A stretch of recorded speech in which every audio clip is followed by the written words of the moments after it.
आपका यूनिक प्रज्ञान यूट्यूब परिवार में मैं प्रज्ञान सर हार्दिक स्वागत करता हूं, वंदन करता हूं, अभिनंदन करता हूं। प्यारे साथियों, अगर आप बीपीएससी से आयोजित होने वाले या स्टेट एग्जाम की तैयारी कर रहे हैं तो आपके लिए वीडियो होने वाला है काफी महत्वपूर्ण। तो आज के इस प्रैक्टिस सेट को हल करना प्रारंभ करें। इससे पूर्व अगर वीडियो को पहली बार देख रहे हैं तो चैनल पर नए हैं तो कृपया चैनल को सब्सक्राइब, वीडियो को लाइक और शेयर करना बिल्कुल ना भूलें। बिना समय गंवाए प्रारंभ करते हैं आज के इस प्रैक्टिस सेट को और देखते हैं प्रैक्टिस सेट का पहला प्रश्न। संविधान में किस धारा के अनुसार संसद का कार्य हिंदी में या अंग्रेजी में किया जाता है? पहले प्रश्न का सही जवाब, अगर आपने धारा 120 को चुन लिया तो विकल्प ए इस प्रश्न का राइट आंसर है। धारा 210 जो है इसमें विधानमंडल में प्रयोग की जाने वाली भाषाओं से संबंधित, और 343 में जो है संघ की राजभाषा हिंदी और लिपि देवनागरी होगी, तथा भारतीय अंकों का रूप जो है अंतरराष्ट्रीय अंकों का रूप होगा, जबकि 344 जो है राजभाषा आयोग के गठन से संबंधित है। दूसरा प्रश्न ध्यान दीजिएगा कि प्रश्न में पूछा जा रहा है विश्व हिंदी दिवस कब मनाया जाता है? तो 14 सितंबर हिंदी दिवस के रूप में जो मनाया जाता है वो भारत में मनाया जाता है, जबकि विश्व हिंदी दिवस के रूप में 10 जनवरी को मनाया जाता है। विकल्प ए राइट आंसर है। डॉक्टर मनमोहन सिंह ने हिंदी के प्रचार प्रसार हेतु 2006 ईस्वी में प्रतिवर्ष 10 जनवरी को विश्व हिंदी दिवस मनाने का ऐलान किया था। 2006 ईस्वी से 2006 ईस्वी से मनाया जाता है। प्रश्न संख्या 3, तीसरा प्रश्न है काव्य शोभाय कर्तारव धर्मा गुणा काव्य गुण के संदर्भ में यह परिभाषा किसकी है? और तीसरे प्रश्न का सही उत्तर आचार्य वामन को चुन करके राइट आंसर दिया है, विकल्प सी को। वामन रीत संप्रदाय के प्रवर्तक आचार्य हैं, और इनकी का चर्चित काव्यशास्त्री ग्रंथ जो है वो काव्यालंकार सूत्रवृत्ति है। काव्यालंकार अक्सर पूछता है प्रश्न में, काव्यालंकार सूत्र वृत्ति। चौथा प्रश्न, प्रश्न संख्या 4 है कि बनन में बागन में बगरो बसंत है, पद्माकर की इस पंक्ति का अर्थ शब्द की किस शक्ल से ग्रहण किया जा सकेगा? तो यह देखिए बसंत ऋतु का वर्णन किया गया है और इसमें लक्षणा शब्द शक्ति है, विकल्प बी राइट आंसर। प्रश्न संख्या 5, पांचवा प्रश्न है कि निम्नलिखित पंक्तियों में से कौन सा काव्य गुण है? नील परिधान बीच सुकुमार खिल रहा मृदुल अधफुला अंग, खिला हो ज्यों बिजली का फूल मेघ वन बीच गुलाबी रंग। इसमें सब शक्ति पूछा जा रहा है और पांचवें प्रश्न का सही जवाब, क्षमा करें, गुण पूछा जा रहा है, कौन सा काव्य गुण है? और उत्तर में आपने माधुर्य काव्य गुण विकल्प ए का चयन कर लिया, तो राइट आंसर है। देखिए श्रृंगार रस, करुण रस और शांत रसों में माधुर्य गुण पाया जाता है, जिस जो श्रोता को सुनने में प्रिय लगे वहां पर माधुर्य गुण होता है। प्रश्न संख्या 6, छठवां प्रश्न है शब्द की शक्तियां कितने प्रकार की होती हैं? शब्द की शक्तियां कितने प्रकार की होती हैं इसका आपको जवाब बताना है, और आपने इस प्रश्न का सही जवाब देखिए अभिधा, लक्षणा और व्यंजना, तीन काव्य शक्तियां होती हैं, विकल्प सी राइट आंसर। अभिधा को आप यूं समझिए कि जो सीधे सीधे आपको अर्थ प्रकट कर दे, जो कहा जा रहा है वही आप समझ लिए, वह अभिधा शब्द शक्ति होगी। और लक्षणा में क्या होता है कि मुख्य अर्थ के साथ साथ आप क्या करते हैं, किसी रूढ़ि परंपरा के कारण उसके अन्य लक्षणात्मक अर्थ को ग्रहण कर लेते हैं। जबकि व्यंजना में क्या होता है कि अभिधा और लक्षणा के विपरीत आप कह सकते हैं कि जहां पर अभिधा और लक्षणा दोनों अर्थ प्रकट करने में फेल हो जाती हैं, वहां पर कथन का संदर्भ जो है अलग अलग लोगों के लिए अलग अलग हो जाता है, वहां पर व्यंजना शब्द शक्ति होती है। प्रश्न संख्या 7। सातवां प्रश्न है कि निम्नलिखित में से माधुर्य गुण का उदाहरण कौन सा नहीं है।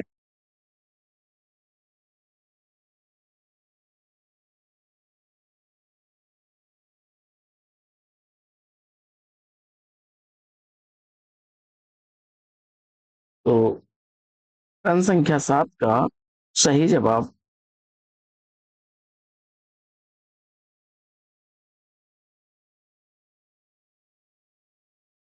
विकल्प ए को चुना आपने, बिनती सुन लो ही भगवान, हम सब बालक हैं नादान।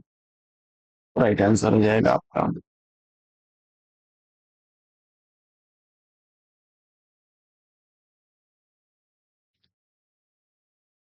8वां प्रश्न है, नीचे दिए गए वाक्य में कौन सी शब्द शक्ति है। सूर्य अस्त हो गया। तो सूर्य अस्त होने का जो है अर्थ प्रत्येक व्यक्ति अपने अपने हिसाब से लगा सकता है। हो सकता है कोई छुट्टी के लिए सूर्यास्त का मतलब समझ रहा है, कोई संध्या वंदन के लिए सूर्यास्त हो गया का अर्थ लगा ले। तो अभिधा और लक्षणा यहाँ पर स्पष्ट करने में असफल हो जा रहे हैं अर्थ को, और जवाब में व्यंजना को चुना आपने, तो विकल्प डी इस प्रश्न का बिल्कुल सही जवाब। प्रश्न संख्या 9। जब द्रास बटालिक टाइगर हिल की सीमा लगी गरजने, तब शहादत लेते हिमगिर की चट्टाने लगी गरजने। 9वें प्रश्न को देखते हैं। 9वां प्रश्न है फिर आगे कि तब जाग उठे ये शेर बब्बर, पौरुष हुंकार उठा था, मातृभूमि की बलवेदी पर लहू पुकार उठा था। उपयुक्त काव्य पंक्तियों में काव्य गुण पूछा जा रहा है, और देखते ही आप इसमें काव्य गुण के रूप में ओज, वीर रस बात हो रही है। जहां पर वीर रस, रौद्र रस या विभक्त रस हो, वहां पर शब्द गुण काव्य गुण में ओज काव्य गुण आएगा। विकल्प 20 प्रश्न का राइट आंसर हो जाएगा। प्रश्न संख्या 10। 10वां प्रश्न है कि इनमें से कौन सी छंद शास्त्र की पहली पुस्तक है। 10वें प्रश्न में आचार्य पिंगल द्वारा लिखा गया छंद शास्त्र छंद सूत्र पिंगल द्वारा लिखा गया है। बी विकल्प राइट आंसर। रसिक प्रिया केशवदास की रचना है, काव्य प्रकाश मम्मट की रचना है। 11वां प्रश्न है कि निम्नलिखित में से कौन सा वर्णिक छंद है।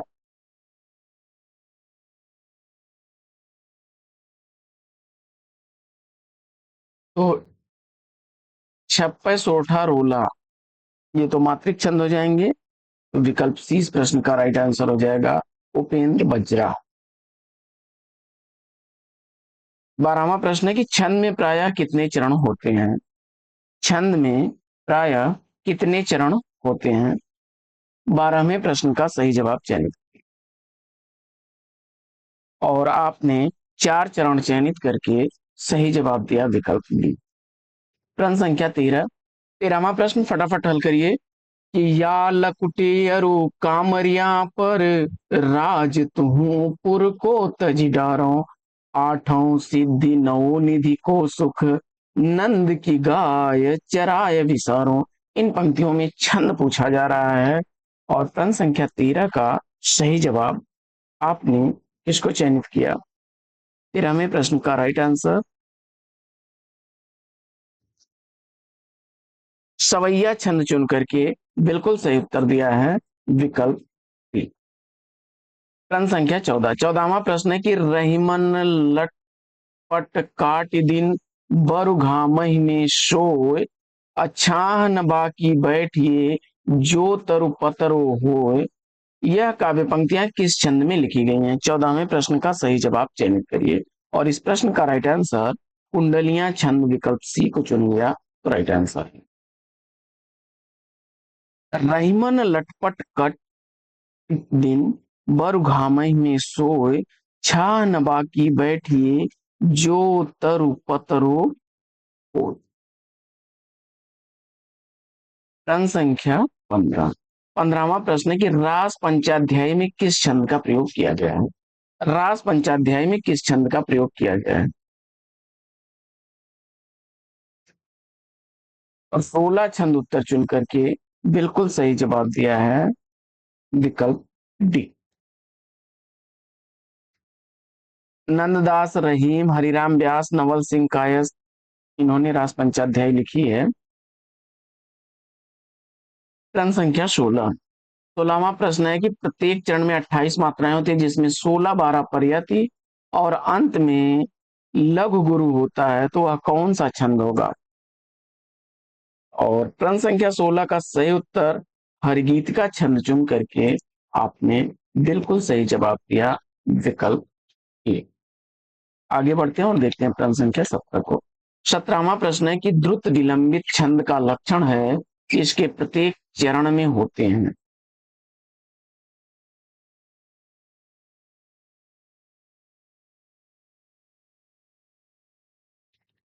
तो एक नगण होता है, दो भगण होते हैं और एक रगण के क्रम में 12 वर्ण होते हैं। विकल्प डी इस प्रश्न का राइट आंसर हो जाएगा।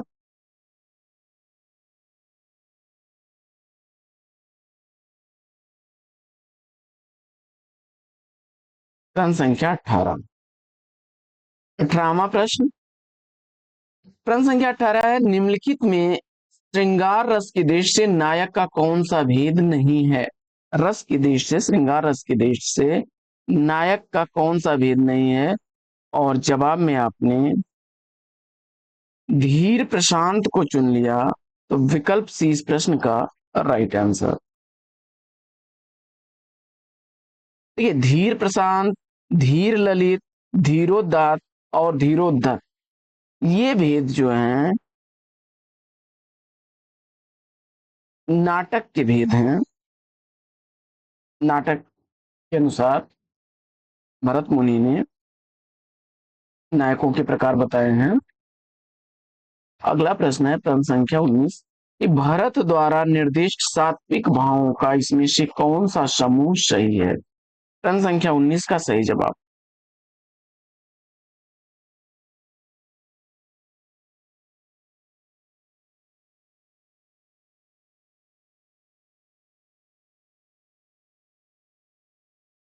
देखिए, विपत, वैवर्ण, अश्रु, रोमांच और स्तंभ, विकल्प सी इस प्रश्न का राइट आंसर।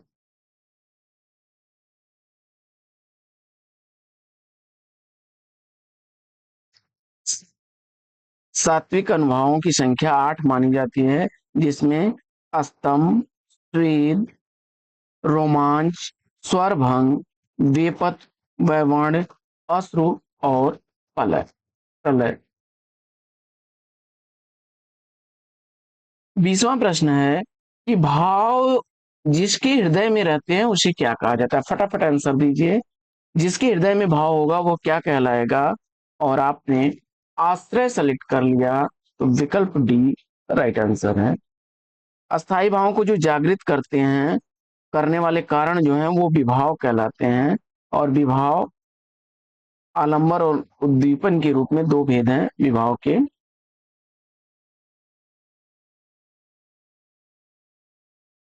आगे बढ़ते हैं और देखते हैं। और जिसके हृदय में रस की उत्पत्ति होगी वही आश्रय कहलाएगा, जिसके लिए होती है वो विषय कहलाता है। 21वां प्रश्न है, निश दिन बरसत नैन हमारे, सदा रहत पावस ऋतु हम पर, जब ते श्याम सिधारे। इन पंक्तियों में कौन सा रस है? 21वें प्रश्न का सही जवाब चयनित करिए।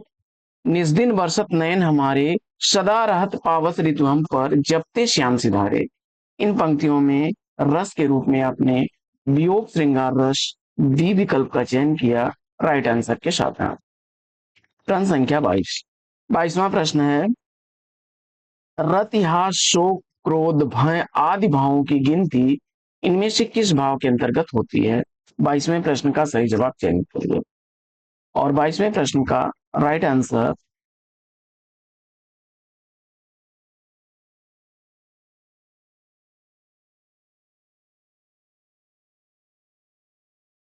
अस्थाई भाव विकल्प सी को चुना तो राइट आंसर है।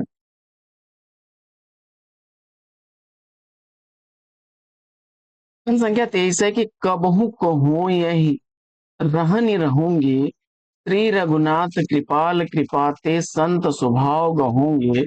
इन पंक्तियों में रस कौन सा है? प्रश्न संख्या 23 का सही जवाब आपने विकल्प डी शांत रस को चुन लिया, राइट आंसर है आपका। प्रश्न संख्या 24, 24वां प्रश्न है कि निम्न में से कौन सा सात्विक अनुभव नहीं है?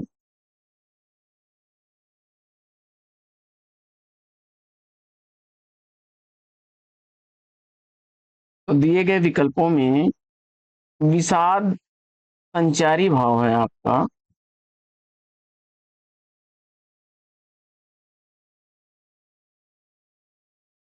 विकल्प सी राइट आंसर हो जाएगा। प्रश्न संख्या 25, 25वां प्रश्न है कि निम्नलिखित विकल्पों में से इच्छावाचक वाक्य का सही विकल्प चुनिए।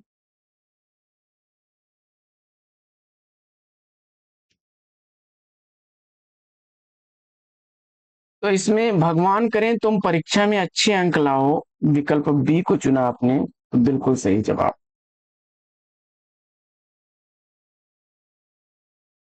प्रश्न संख्या 26, 26वां प्रश्न है कि निम्नलिखित वाक्य में विधेय का सही विकल्प चुनिए।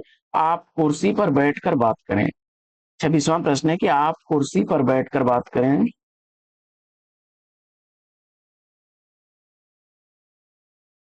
विधेय का सही विकल्प कुर्सी पर बैठकर बात करें, विकल्प डी को चुना तो राइट आंसर है। इसमें आप उद्देश्य हो जाएगा, आप उद्देश्य हो जाएगा। अगला प्रश्न है कि नीचे दिए गए वाक्य के सही वाक्य भेद को पहचानिए। सुरेश विद्यालय जाता है और मन लगा करके पढ़ता है, यहाँ पर कंजक्शन जुड़ा है और जवाब में आपने संयुक्त वाक्य विकल्प डी को चुना, राइट आंसर। देखते हैं अगला प्रश्न।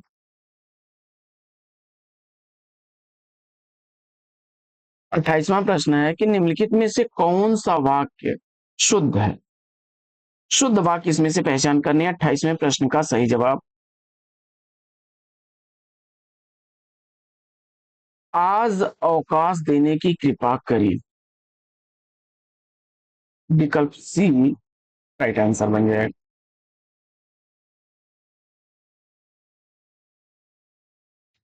प्रश्न संख्या 29 है कि इनमें से एक वाक्य अशुद्ध है, वह वाक्य कौन सा है?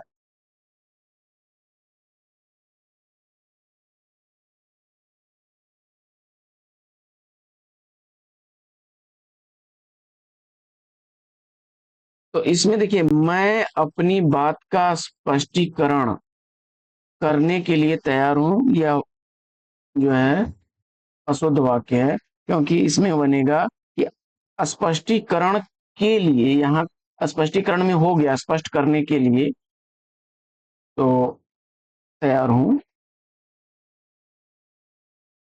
बी विकल्प राइट आंसर बन जाएगा।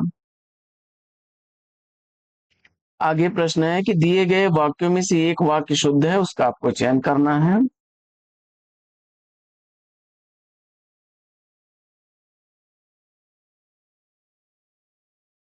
तो फूलों की एक माला लाओ, विकल्प बी राइट आंसर बनेगा। प्रश्न संख्या 31 है कि निम्नलिखित वाक्य में से अशुद्ध वाक्य का चयन कर।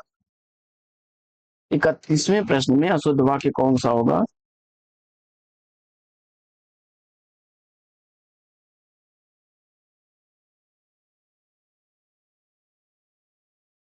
मैंने आपके लिए शहर के अच्छी होटल से खाना मंगवाया।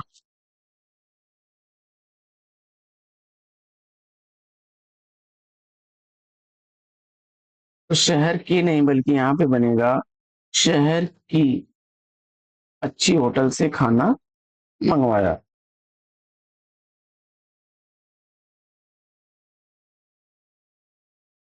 मैंने आपके लिए शहर के अच्छे होटल से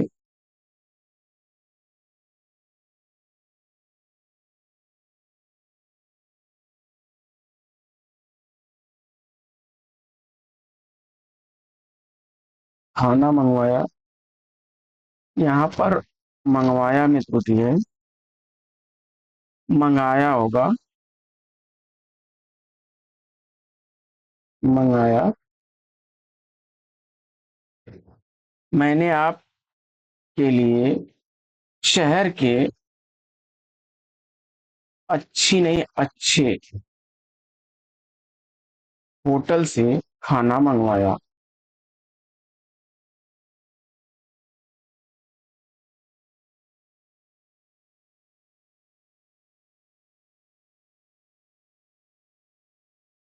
मैंने आपके लिए मैंने आपके लिए शहर के अच्छे होटल से खाना मंगाया। विकल्प ए इसका राइट आंसर हो जाएगा। अगला प्रश्न है कि अशुद्ध वाक्य की पहचान करना है। प्रश्न संख्या 32 में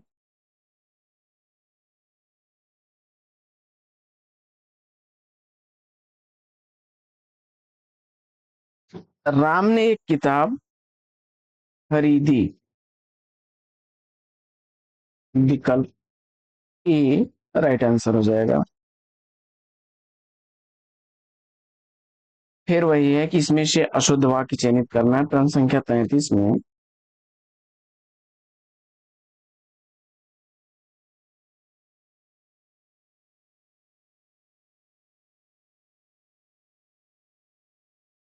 तो कल, आज और परसों।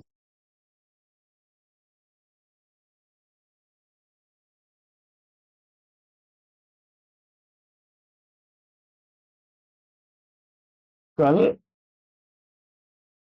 आज, आज, कल और परसों। इसका बनेगा आज, कल और परसों अवकाश होगा। आज, कल और परसों अवकाश रहेगा, तो विकल्प ए इसका राइट आंसर हो जाएगा।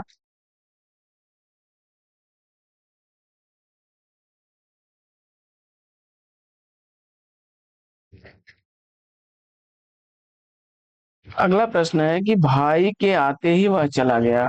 वाक्य का प्रकार बताइए।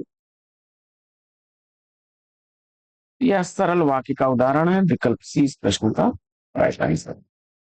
अगला प्रश्न है कि निम्नलिखित विकल्पों में से शुद्ध वाक्य का चयन करना है। प्रश्न संख्या 35 का सही जवाब चयनित करिए।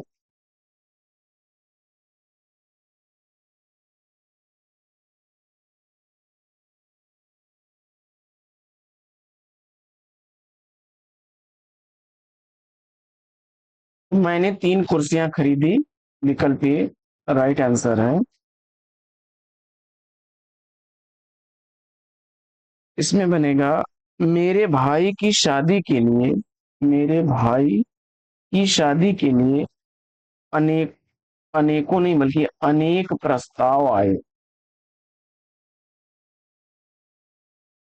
तो दादी का नहीं बल्कि दादी के प्राण निकल गए। दादी के प्राण निकल गए। तो 4 आदमी नहीं, 4 आदमियों के लिए खाना बना दो। 4 आदमियों के लिए खाना बना दो।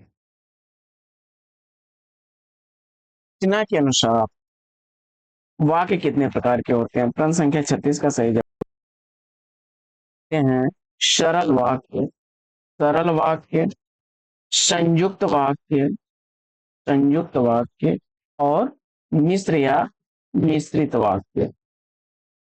3 तरह के होते हैं। विकल्प ए इस प्रश्न का राइट आंसर हो जाएगा। अगला प्रश्न है कि सबे दिन होत न एक समाना लोकोक्ति। प्रश्न संख्या 37 का सही जवाब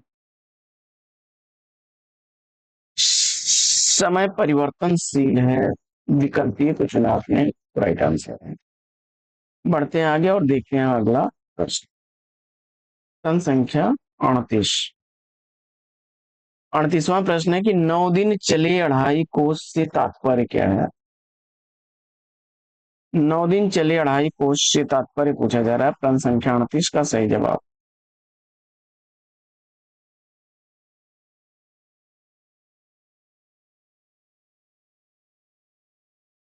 अधिक परिश्रम का थोड़ा फल मिलना, विकल्प बी सही जवाब। हाथ डालना मुहावरे का अर्थ पूछा जा रहा है, तो शुरू करना, विकल्प ए को चुना आपने, तो राइट आंसर है। अगला प्रश्न है कि किसी तरह की जिम्मेदारी न होने पर लोकोक्त क्या कही जाती है? प्रश्न संख्या 40 में अगर सही जवाब आपने सेलेक्ट किया होगा, आगे नाथ न पीछे पगहा, विकल्प डी को राइट आंसर है। प्रश्न संख्या 41 है कि बुरे दिन आना किस मुहावरे के का अर्थ प्रतीत होता है? प्रश्न संख्या 41 का सही जवाब क्या बनेगा? और इस प्रश्न का सही उत्तर आपने विकल्प डी को चुन लिया, तालू में दांत जमना, राइट आंसर है विकल्प डी। आगे बढ़ते हैं और देखते हैं प्रश्न संख्या 42। 42वां प्रश्न है कि परित्यक्ता शब्द इनमें से किस लोकोक्त के लिए सटीक अर्थ है?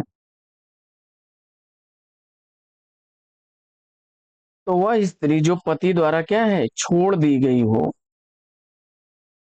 विकल्प सी राइट आंसर हो जाएगा।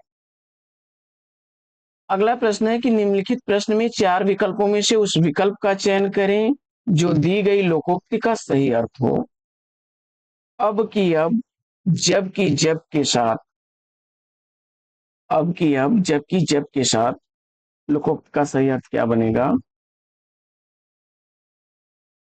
तो सदा वर्तमान की चिंता करनी चाहिए, विकल्प डी राइट आंसर। प्रश्न संख्या 44 है कि निम्नांकित में से मुहावरा पूछा जा रहा है।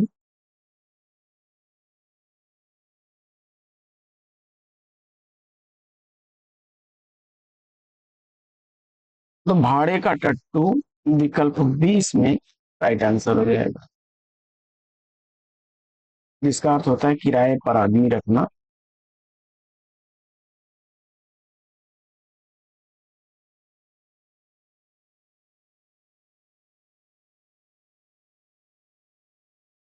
पंचवटी शब्द में कौन सा समास है?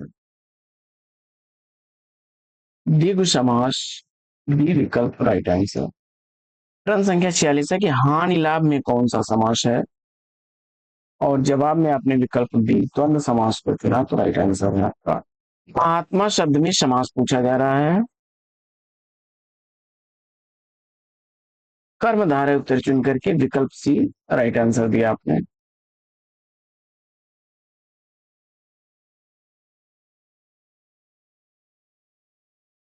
गुणहीन में समास पूछा जा रहा है। प्रश्न संख्या 48 का सही जवाब गुण से हीन तत्पुरुष, विकल्प बी को चुना, राइट आंसर। यथासंभव में समास काफी रिपीटेड प्रश्न है और प्रश्न संख्या 49 का सही जवाब आपने चयनित कर लिया, उसको विकल्प राइट आंसर है अद्वैत। धर्म बुद्धि में समास पूछा जा रहा है। प्रश्न संख्या 50 का सही जवाब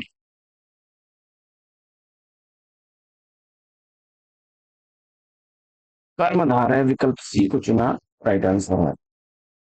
प्रश्न संख्या 51, निम्न विकल्पों में से उस विकल्प का चयन कीजिए जो दिए गए समस्त पद के सही बहुव्रीहि समास का विकल्प है। मुरलीधर यानी मुरली को धारण करने वाले अर्थात कृष्ण, विकल्प ए इस प्रश्न का राइट आंसर है, अर्थात कृष्ण।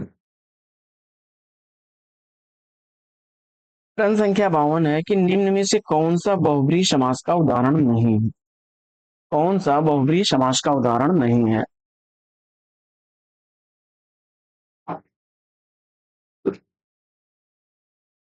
चक्र है पाणी में जिसके अर्थात विष्णु, चक्रपाणी हो जाएगा। और चंद्र है शिखर पर जिसके अर्थात शिव। और चंद्रकांति यानी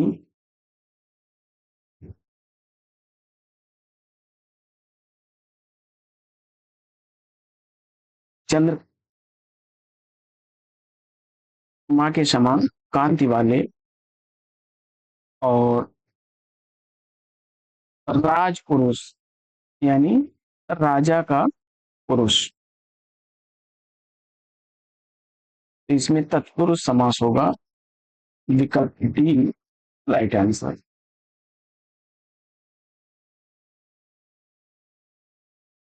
आगे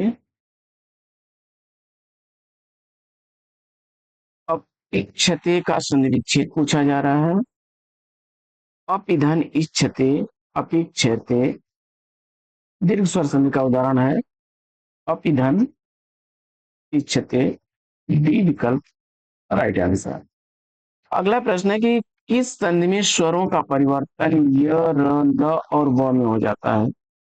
तो आप इको यण सूत्र यण संधि का उदाहरण है कि जब ई उ री री के बाद कोई भिन्न स्वर आ जाए या समान स्वर आए तो वहां पर ई का य, उ का उ, व और री का र और री का ल हो जाता है।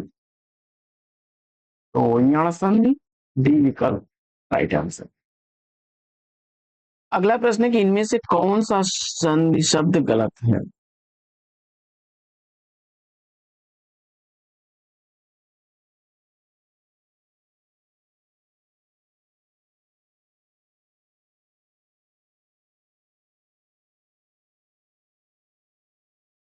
तो सत धन मार्ग का बनेगा सन्मार्ग, सन्मार्ग। व्यंजन का उदाहरण हो गया।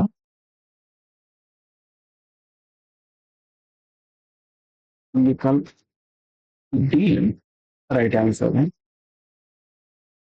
अगला प्रश्न है कि नीचे दिए गए शब्द का सही संधि विच्छेद वाला विकल्प पहचानिए। प्रश्न संख्या 56 का सही जवाब।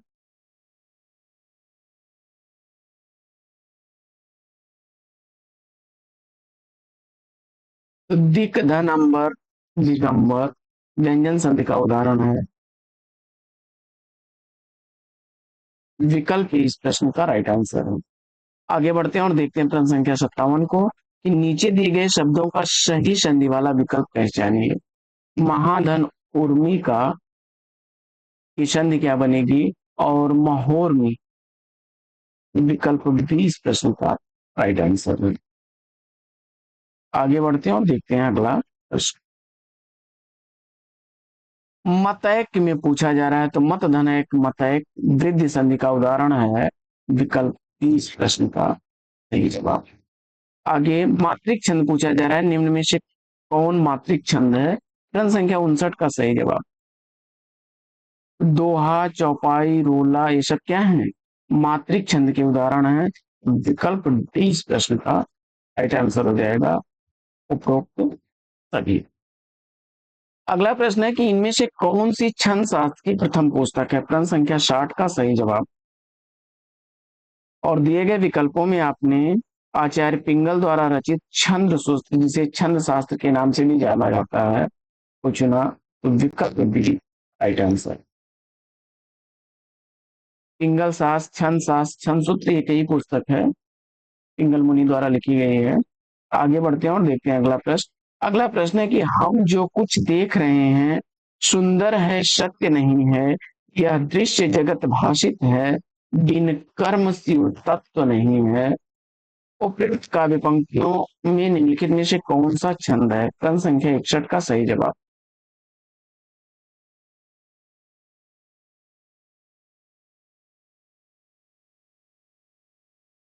14 मात्राओं की यद से 28 मात्राओं वाला यह मात्रिक छंद है। विकल्प राइट आंसर। अगला प्रश्न है आप निसंकोच चले जाओ इस वाक्य में त्रुटि सुधारने के लिए निम्न में से सही वाक्य क्या है। प्रश्न संख्या 62 का सही जवाब। आप अगर लगा रहे हैं आप तो इसके साथ आप क्या कहेंगे जाओ नहीं बल्कि जाइए। आप निसंकोच चले जाइए। विकल्प सी राइट आंसर है। अगला प्रश्न है कि निम्नलिखित में से एक वाक्य अशुद्ध है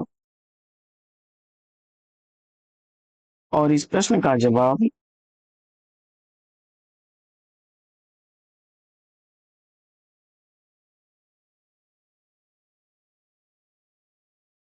देखिए, प्रश्न संख्या 63 में अशुद्ध वाक्य आपका पहला ही विकल्प है। इसका शुद्ध रूप बनेगा कि हम आपका आभार मानते हैं। हम आपका आभार मानते हैं। तो विकल्प ए राइट आंसर है। अगला प्रश्न है कि उद्देश्य में कर्ता के साथ और क्या रिश्ता है। प्रश्न संख्या 64 का सही जवाब चयनित करिए। प्रश्न संख्या 64 का राइट आंसर क्या बनेगा। प्रश्न संख्या 64 है कि उद्देश्य में कर्ता के साथ किसका प्रयोग होगा। विस्तार का। विकल्प ए राइट आंसर हो जाएगा। बढ़ते हैं आगे और देखते हैं अगला प्रश्न। प्रश्न संख्या 65। निम्नलिखित वाक्य का प्रकार क्या बनेगा। आशीष तुम अपनी पढ़ाई करो।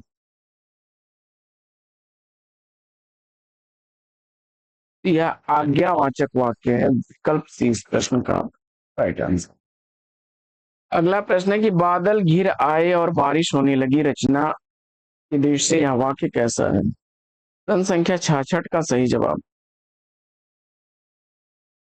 संयुक्त वाक्य का उदाहरण है। विकल्प डी इस प्रश्न का राइट आंसर। प्रश्न संख्या 67। समाज के पदों को अलग करने को क्या कहा जाता है।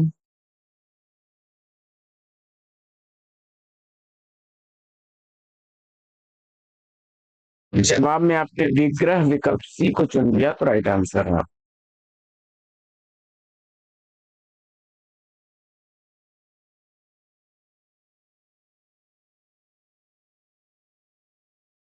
अगला प्रश्न है कि निम्नलिखित में से किस समास में दोनों घटकों की प्रधानता रहती है।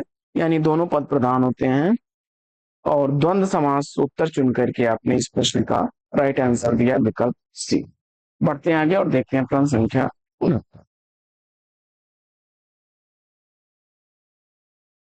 विशेषण और विशेष के योग से कौन सा समास बनता है। विशेषण और विशेष के योग से कौन सा समास बनेगा।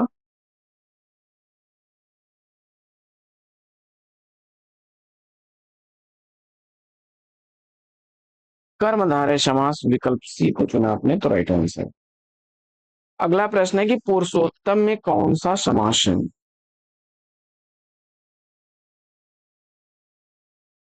पुरुषों में उत्तम। पुरुषोत्तम तत्पुरुष समास का उदाहरण है। विकल्प डी राइट आंसर। अनुरूप में समास पूछा जा रहा है। काफी रिपीटेड प्रश्न है। और अव्ययी भाव समास डी विकल्प को चुन करके सही जवाब दिया है। सद्धर्म का संविच्छेद क्या बनेगा। तो सत धन धर्म। सद्धर्म। विकल्प डी इस प्रश्न का राइट आंसर। व्यवहार का संविच्छेद क्या बनेगा। व्यवहार का विधन अवधन हार। व्यवहार। विकल्प ए राइट आंसर है। सुक्ति शब्द का सही संविच्छेद पूछा जा रहा है। सुधनोक्ति शुक्ति। विकल्प ए राइट आंसर। अगला प्रश्न है कि इनमें से कौन संधि का गुण है।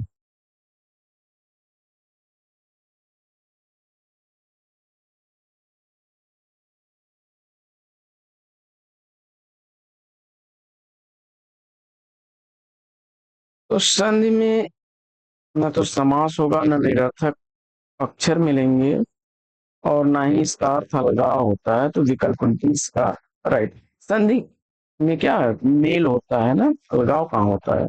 डी विकल्प इस प्रश्न का राइट आंसर हो जाएगा। अगला प्रश्न है कि निम्न वाक्यांश के लिए उचित एक शब्द चुनिए। कानून का रूप देने के लिए प्रस्तुत किया गया प्रस्ताव या मसौदा क्या कहलाता है। और जवाब में आपने विधेयक सेलेक्ट किया। विकल्प सी राइट आंसर। प्रश्न संख्या 77 है कि किसी वस्तु को व्यवहार में लाना। इसका आशय किस शब्द से है।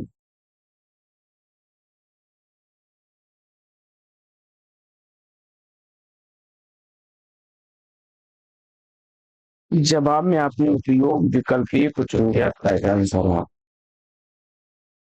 प्रश्न संख्या 78 है कि विजातीय शब्द को चुनकर लिखिए।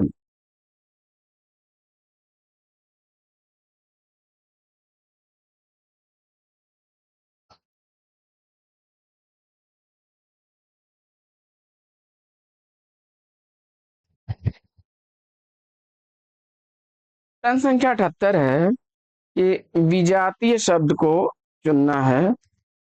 तो दिए गए विकल्पों में कॉफी, दूध, चाय, ये सब पेय पदार्थ दिखाई दे रहे हैं, जबकि भात खाद्य पदार्थ है। तो डी विकल्प इस प्रश्न का राइट आंसर हो जाएगा। आगे बढ़ते हैं और अनुरूपता का पालन करते हुए प्रश्न चिन्ह के स्थान पर उपयुक्त पद भरना है। तो देखते हैं प्रश्न।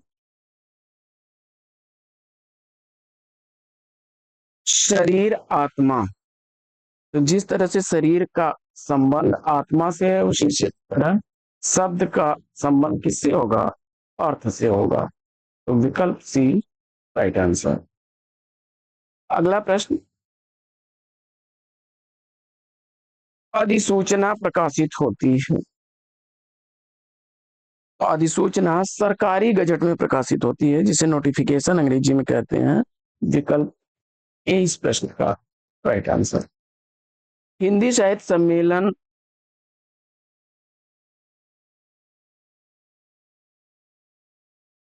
हिंदी साहित्य सम्मेलन इलाहाबाद में स्थित है। विकल्प बी राइट आंसर। अगला प्रश्न है कि निम्नलिखित में से मैसूर शब्द का अर्थ क्या है? मैसूर का अर्थ होता है ब्राह्मण। अधिसूचना का अंग्रेजी अनुवाद पूछा जा रहा है, अभी इस पर चर्चा कर रहे थे हम लोग। तो स्टेटमेंट का मतलब कथन होता है, और संलग्न जो आपका होता है इंक्लोज। नोटिफिकेशन विकल्प डी को चुना आपने, अधिसूचना। तो राइट आंसर है। इंडोर्समेंट जो है यह पृष्ठांकन के लिए प्रयुक्त होता है। आगे बढ़ते हैं और देखते हैं प्रश्न संख्या 84 की जो भाव मन में केवल अल्पकाल तक संचरण करके चले जाते हैं, उन्हें क्या कहा जाता है? तो वे क्या कहलाएंगे? संचारी भाव होते हैं, संचरण करते रहते हैं। विकल्प ए इस प्रश्न का राइट आंसर। इन्हें व्यभिचारी भाव भी कहा जाता है। प्रश्न संख्या 85 है कि निम्नलिखित में से कौन सा भाववाच्य का उदाहरण है? भाववाच्य का उदाहरण, तो धूप में चला नहीं जाता। विकल्प डी को चुना आपने, तो राइट आंसर हो गया। राम से पत्र लिखे गए, किस वाच्य का उदाहरण है? तो कर्मवाच्य हो जाएगा विकल्प। अगला प्रश्न है कि निम्नलिखित में से कर्तवाच्य का वाक्य बताइए।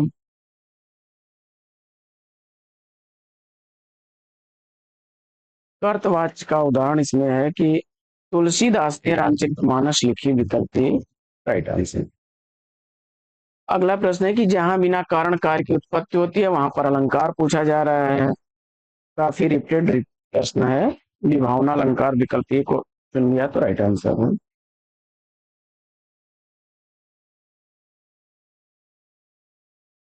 पापी मनुज भी आज मुख से राम नाम निकालते, इस काव्य पंक्ति में अलंकार पूछा जा रहा है, और उत्तर में आपने विरोधाभास विकल्प ए को चुना, राइट आंसर है।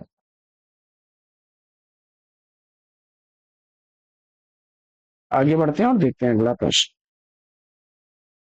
प्रश्न संख्या 90 है, बांधा था विधि को किसने इन काली जंजीरों से, मणि वाले फणियों का मुख क्यों भरा हुआ हीरों से।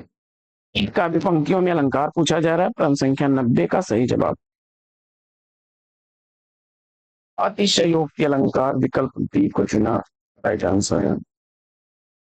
अतिशय धनोक्ति अतिशयोक्ति, जहां बात को बढ़ा चढ़ाकर कहा जाए, जहां उपमेय में उपमान की समानता की संभावना व्यक्त हो, वहां पर अलंकार पूछा जा रहा है। तो जहां पर संभावना होगी, जन जानो मन मानो शब्द आ जाए, तो वहां उत्प्रेक्षा होगा, और अभेद रूप से उपमेय को उपमान बता दिया जाए, तो वहां पर रूपक होगा, और समता सूचक शब्द आ जाए, वहां पर उपमा होगा। आगे, बसंत में नाचा बहुत मेरा मन मयूर, इसमें बहुत मेरा मन मयूर में अलंकार पूछा जा रहा है, तो रूपक अलंकार विकल्प सी को चुना आपने, तो राइट आंसर है। आगे, बीती विभावरी जागरी अंबर पनघट में डुबो रही तारा घट उषा नागरी, उपयुक्त पंक्तियों में कौन सा अलंकार है? प्रश्न संख्या 93 का सही जवाब रूपक अलंकार विकल्प सी को चुना आपने, तो राइट आंसर। आगे बढ़ते हैं और देखते हैं प्रश्न संख्या 94 को कि उपमा अलंकार में उप का क्या अर्थ, और जवाब में आपने समीप विकल्प सी को चुना, तो राइट आंसर है। आगे, हीरक सी समीर माला जप में अलंकार पूछा जा रहा है, और इस प्रश्न का सही जवाब उपमा अलंकार विकल्प बी को चुनेंगे आपने, तो राइट आंसर है। समता सूचक शब्द सासी से आ जाए, सरिश, सदृश, समान, ऐसा, उपमा होगी। उपमा अलंकार पूछा जा रहा है,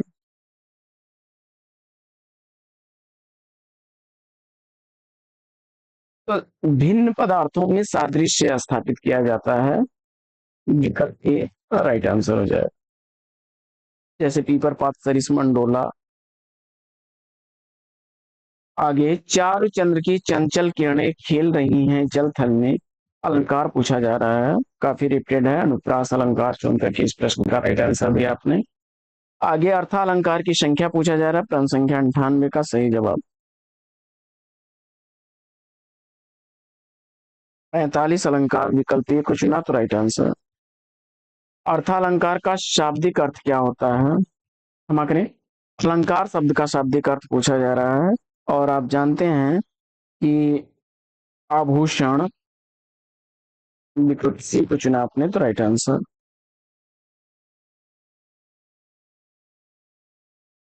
संक्षेपण में भाषा कैसी होनी चाहिए? तो